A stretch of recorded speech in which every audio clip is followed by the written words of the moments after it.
Hi, everybody. Obviously, there's dogs in the room, in the background. So I'm working on these guys, and I wanted to talk about what I'm doing here. So first tip is, you got one of these things, it gets paint on it. I've got paint in this one already. So, but if it was all gooped up in there, which this one was, the way you get the paint off of that is hot water. That's what you need. Basically, just warm hot water, a green scrubby, and scrub away with the water running on it, and it'll lift right off. All right. This was obviously put away dirty. Had to clean it. So, the voice of my art teachers: clean your things, clean your tools, ASAP.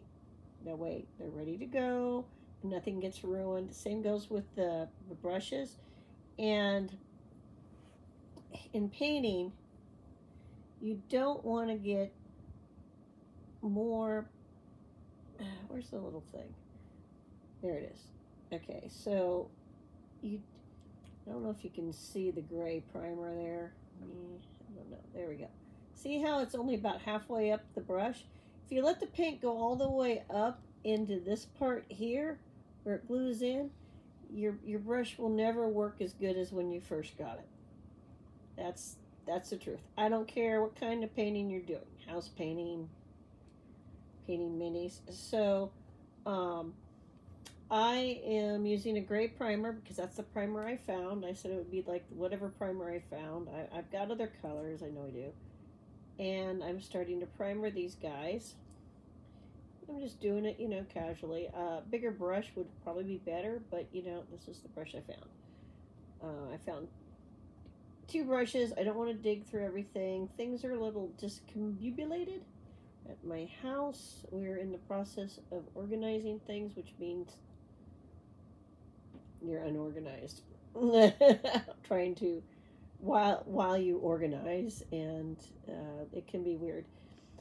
Anybody who's done it where you're like, yes, I had it in this, but then we moved it here, and then where did we put it? And so we're in the middle of that. I have these paints to try out that Paint Mini sent me, so check out his station. It's very nice, and I will be using these on these guys and the ones I got to finish up. The surface primer I'm using, which is obviously gray, is by Vallejo because that's what I have. So that's what I'm using. Viper's Pit, because these are a softer plastic, made an excellent, and I agree with them completely, suggestion is that Tamiya paints.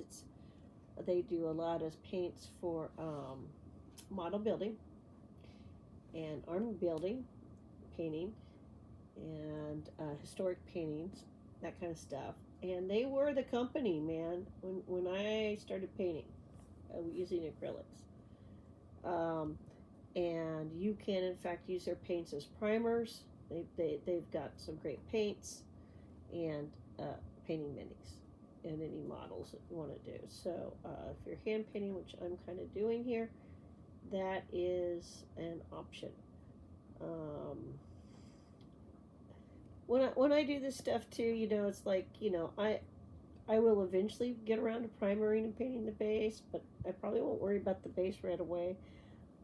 I usually put stuff on the base, so there'll be like, eventually I'll have like sand and stuff glued onto the base. So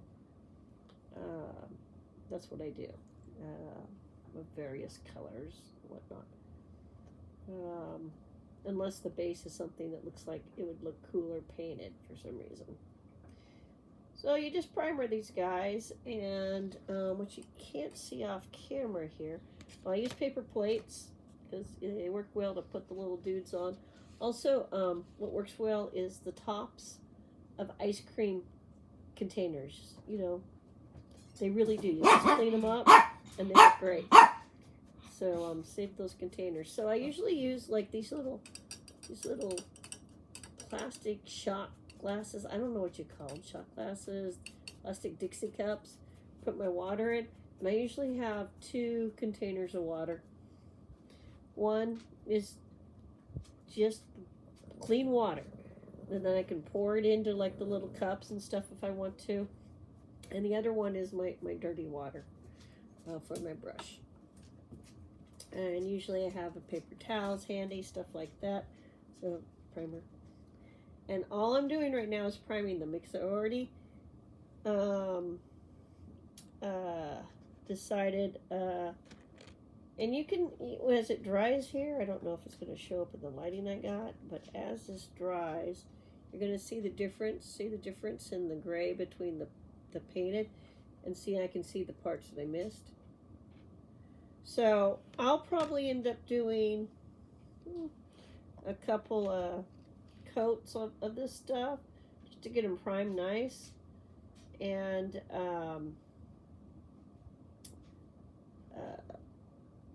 uncovered the way I want. You know, find the spots that the primer didn't get into or whatever, so that it'll take the regular paint, you know, the top coats that I want to put on nice. And you just take your time. This is not a big deal, but you want the primer paints for this. You know, you want them watered down because it's a much watery. It's a watery paint. Also, your paintbrush tips. Okay. I already started to mess this one up. I noticed it. All right. So when you dip your paintbrush in to paint, you don't want it more than halfway, because if it goes up all the way in here, the paint's going to dry in here. It's going to ruin your brush. It will never work the way you want it to again. So if you can be mindful of that, your brushes last longer. Obviously, clean your brushes immediately when you're done. Keep them moist and wet through the painting process. Those are all just, you know, basic art school stuff, art class stuff. I took art in high school, industrial art and things like that. You know, where you make logos, do silk screening. Whoops, I went too deep. So I know I did that, so I'm going to immediately dunk it in the water I got over here, because I do not want the acrylic drying in there. And you learn that some paints are toxic, some colors in particular. We did oils and and acrylic, and, you know, learned to paint pictures, all that kind of stuff, pen and ink and blueprints and all kinds of junk. But yeah, and no, I'm not a great artist. I don't think I am. Though I have had art stolen, so maybe I'm not that bad. I did. I had art stolen. People put their own names on it. Had art stolen in a art exhibit too. One time. I don't know why you want to steal a kid's art, but okay. So yeah, this is what you do, and it's not like I'm all that, you know, we call it in practice right now. But yeah, and you just paint them all every time. Keep your brush moist, and you know, listen to the dogs bark or whatever. Put a live play on. I'm listening to right now. But that's what you do, guys. So this is part 2 of painting the minis, primering. Pick out your primer color and go for it. Just make sure you clean up after yourself so your equipment stays nice. Okay? Just like the gym. Clean up after yourself on the gym equipment so it's not all gross and dripping with sweat. Same here. Clean your stuff so then your equipment lasts longer. You mean you should have that special brush that you love. Bye!